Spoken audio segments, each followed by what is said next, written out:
ओम ब्रह्मा मुरारे त्रिपुरांतकारी भानु शशि भूमिसुतो बुधश्च गुरु च शुक्रः शनि राहु केतवः सर्वे ग्रहाः शांतिकरा भवन्तु।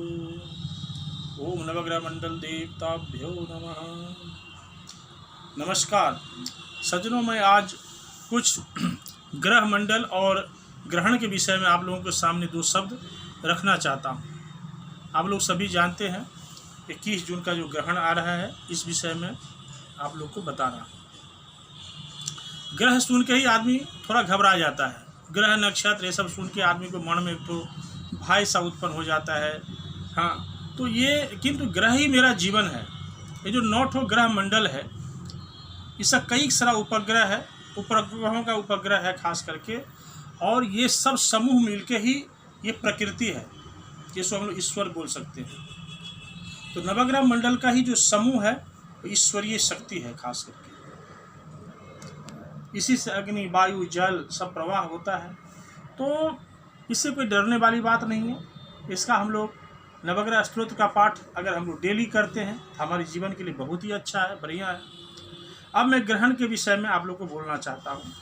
ग्रहण के विषय में बहुत सारा यहाँ पर हमारे मित्रजन जो ज्योतिषी हैं बता दिया था। इस महीना में 3 ग्रहण है, ऐसा है, ये होने वाला है, वो होने वाला है। ऐसा कुछ भी नहीं है। सूर्य ग्रहण इस साल में सिर्फ 2 ही ग्रहण होगा जो हो सकता है भारत में थोड़ा दिखे। एक ठो आपका जो है 21 जून और एक ठो 14 दिसंबर। 14 दिसंबर वाला ग्रहण बहुत कम उम्मीद है भारत में दिखेगा, अगर दिखेगा तो कुछ सेकेंडों के लिए। किंतु ये जो ग्रहण है सो भारत के कुछ उत्तरी और पश्चिमी क्षेत्र में दिखेगा, जैसे कि आपका देहरादून, दिल्ली वगैरह साइड कुछ ले करके, कुछ हरियाणा क्षेत्र भी ले करके, हिमाचल वगैरह, पंजाब साइड में देखिए। पूर्वांचल साइड में बहुत कम ये ग्रहण दिखेगा, किंतु ग्रहण में प्रभाव है, प्रभावशाली है। सूर्य ग्रहण है, ये एक तो खगोलीय घटना है अपने आप में। तो इसका क्रिया हर वक्त हर समय चलता रहता है। हर पूर्णिमा और हर अमावस्या में ग्रहण का एक तो प्रभाव निर्धारित होता है, किंतु जब सूर्य और चंद्र और पृथ्वी अगर आमने सामने थोड़ा भी अगर क्रॉस पॉइंट पर रहता है तो फिर ग्रहण का प्रभाव नहीं बनता। अगर एकदम सामने सामने आया तो ग्रहण का प्रभाव बन जाता है। और जिस इलाका लेकर के, जिस अक्षांश रेखांश पर जाकर के वो आमने सामने आएगा तो ग्रहण का निर्माण हो जाता है। उसी तरह पिछला जो चंद्र ग्रहण हुआ था, ग्रहण तो हुआ लेकिन भारत में वो ग्रहण नहीं दिखा। अगर यहाँ नहीं दिखेगा ग्रहण तो उसका प्रभाव यहाँ नहीं होगा। जिस तरह दिन 12 बजे दिन में यहाँ बहुत धूप है, लेकिन कहीं वृष्टि हो रहा है दिल्ली में, तो वहाँ पर गर्मी नहीं है। तो जहाँ पर इसका प्रभाव नहीं रहेगा वहाँ पर इससे कोई भी परेशानी नहीं है। ग्रहण से ऐसा है खास करके जो हमारे पूर्व काल में ऐसा बोला गया है, जो ग्रहण में बहुत ही नेगेटिव एनर्जी, विपरीत चीज, विपरीत कीटाणु पृथ्वी पर आता रहता है। इसीलिए हमारा जो विज्ञान है, हमारा जो शास्त्र है, सनातन धर्म है, हमारे ऋषि मुनि ये बताते हैं तो ग्रहण के टाइम में पृथ्वी के ऊपर में बहुत ही विपरीत एनर्जी आता रहता है। सभी ग्रहों का जो सूर्य का प्रकाश सभी ग्रह पर जाता है, उस ग्रहों का जो रे पावर है वो पृथ्वी पर आता है, जैसे राहु, केतु, शनि, मंगल, बुध, सब का। तो वो जो आदान प्रदान होता रहता है उसका जो निगेटिव, जैसे राहु का निगेटिव एनर्जी, केतु का, शनि का, विपरीत मंगल का, विपरीत ग्रहों का जो आता रहता है, ग्रहण के टाइम में एकदम एक सीधा पर डायरेक्ट पृथ्वी पर उसका विपरीत प्रभाव पड़ता है। इसीलिए छुआछूत, पहले ज़माना में इसको धर्म में लेकर के कि भाई उस टाइम में आप भोज्य नहीं ग्रहण करिए, सूर्य की तरफ आप नहीं देखिए आँख में। हमारे वैज्ञानिक भाई भी बोलते हैं कि ग्रहण के टाइम में खुला आँख से नहीं देखना चाहिए। क्यों नहीं देखना चाहिए? इधर तो बोलते हैं छुआछूत नहीं होना चाहिए, कुछ भी नहीं है, तो फिर खाली आँख से क्यों नहीं देखना चाहिए? क्योंकि उनको भी पता है ग्रहण के टाइम में बहुत ही विपरीत कीटाणु, नेगेटिव एनर्जी पृथ्वी पर आता रहता है। इसीलिए ग्रहण के टाइम में हमको भोज्य खाना नहीं खाना चाहिए, मंदिर को बंद रखना चाहिए। और इसका प्रभाव लगभग 10-12 घंटा पहले ही से आ जाता है, जिसको हम लोग सूतक बोलते हैं। चंद्र ग्रहण में 9 घंटा और सूर्य ग्रहण में 12 घंटा। तो सूर्य ग्रहण जो है इसका प्रभाव बहुत ही विशेष करके अगर महिला गर्भवती हो या वो व्यक्ति कोई भी व्यक्ति अगर अस्वस्थ हो या किसी को पैरालिसिस वगैरह का बीमारी हो, इस टाइप का अगर कोई व्यक्ति हो तो उसके लिए ग्रहण का प्रभाव बहुत ही कभी काल दूषित साबित हो। खास करके गर्भवती महिला जिसका 7 महीना से 8 महीना के बीच में गर्भ पल रहा है, उसके लिए ये ग्रहण जो है बहुत ही खराब माना गया है। क्योंकि इसका दूषित प्रभाव अगर प्रकाश सूर्य का अगर उसका उधर माने पेट पर पड़ा तो उस बच्चे के ऊपर में उसका प्रभाव पड़ सकता है। इसीलिए कहा गया है गर्भवती महिला ग्रहण के टाइम में घर में रहे, सूर्य का प्रकाश नहीं लगे। उस टाइम में संभव हो तो खाना पीना पानी तक भी ना पिएं, किंतु 4 घंटा का विषय वस्तु है। 4 घंटा में जो है सो प्यास तो लगेगा, तो अगर पानी पिए तो उसमें तुलसी पत्ता छोड़ के या उसमें कुश डाल के, ऐसा गया है तुलसी पत्ता में बहुत सारा ऐसा महत्वपूर्ण चीज़ पाया गया है जो अगर उसमें दूषित एनर्जी आएगा भी तो उसको जहाँ तक हो नियंत्रण करेगा। तो सज्जनों, मैं यही बताना चाहता हूँ कि ग्रहण के टाइम में थोड़ी सी सावधानी जरूर बरतना है, लेकिन डरने का कोई बात नहीं है। किसी भी तरह का विपरीत ऐसा होने वाला नहीं है, लेकिन सावधानी बरतना है। अब मैं बता रहा हूँ ये ग्रहण हो रहा है मिथुन राशि पर। मिथुन राशि मृगशिरा नक्षत्र। मिथुन राशि में 3 ठो नक्षत्र आता है। मिथुन राशि में आपको मृगशिरा नक्षत्र आता है, आर्द्रा नक्षत्र आता है और पुनर्वसु का भी नक्षत्र आता है। तो ये आर्द्रा में नहीं भी लग रहा है, ये लग रहा है मृगशिरा नक्षत्र में। मृगशिरा नक्षत्र में इस ग्रहण का प्रभाव है।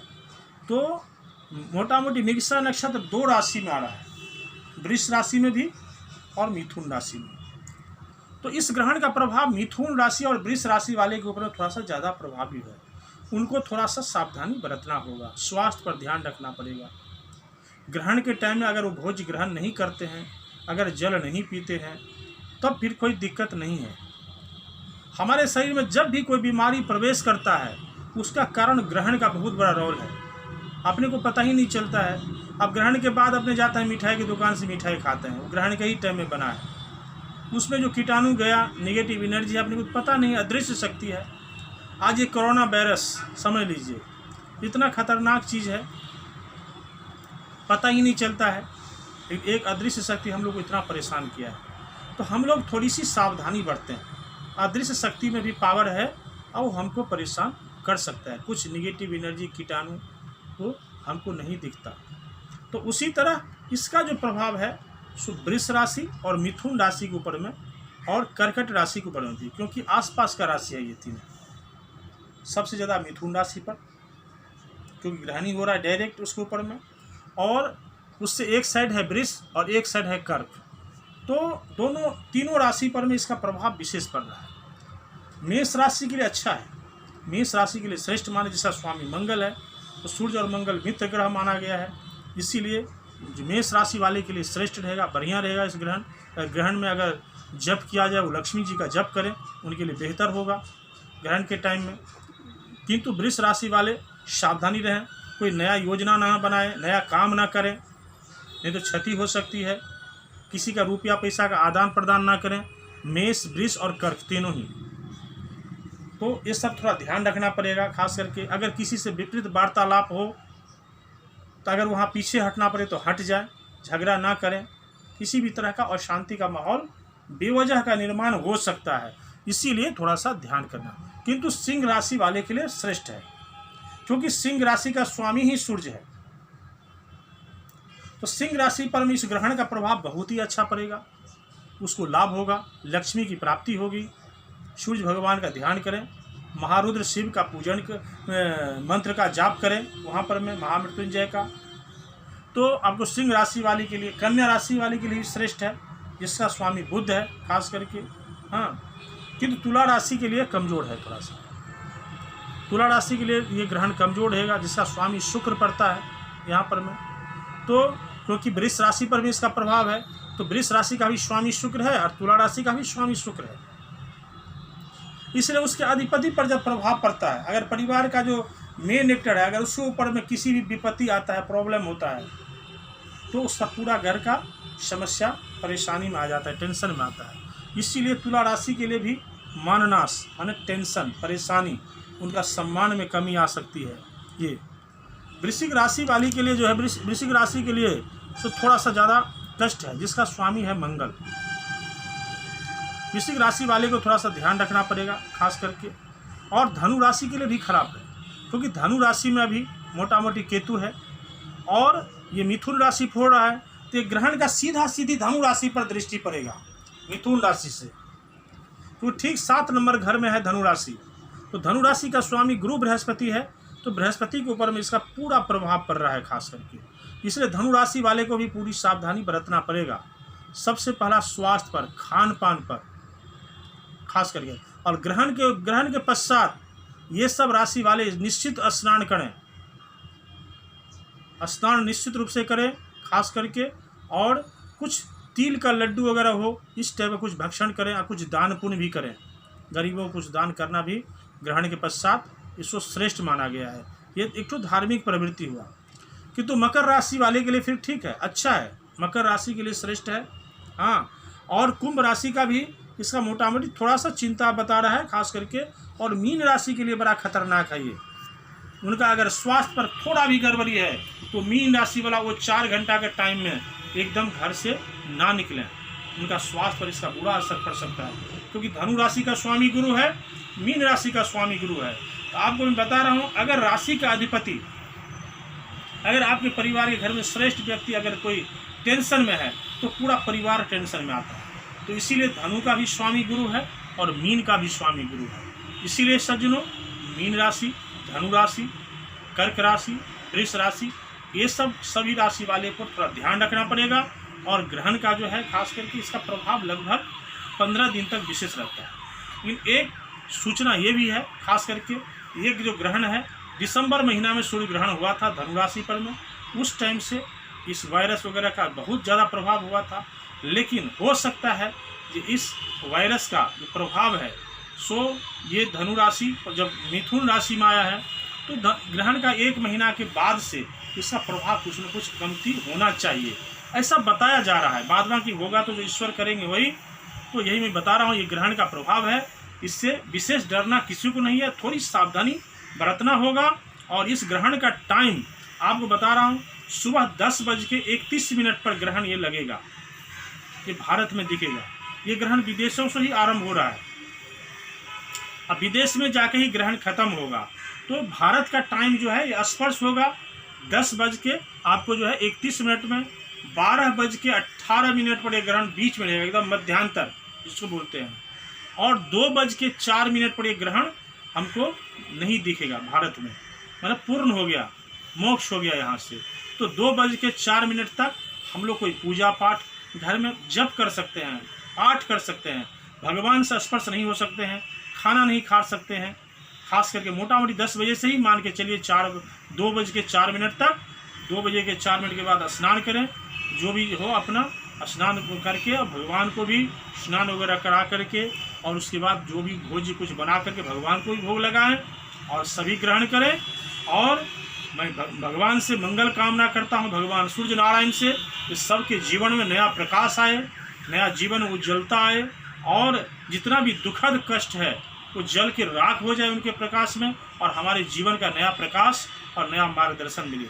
भगवान सूर्य नारायण भगवान की जय।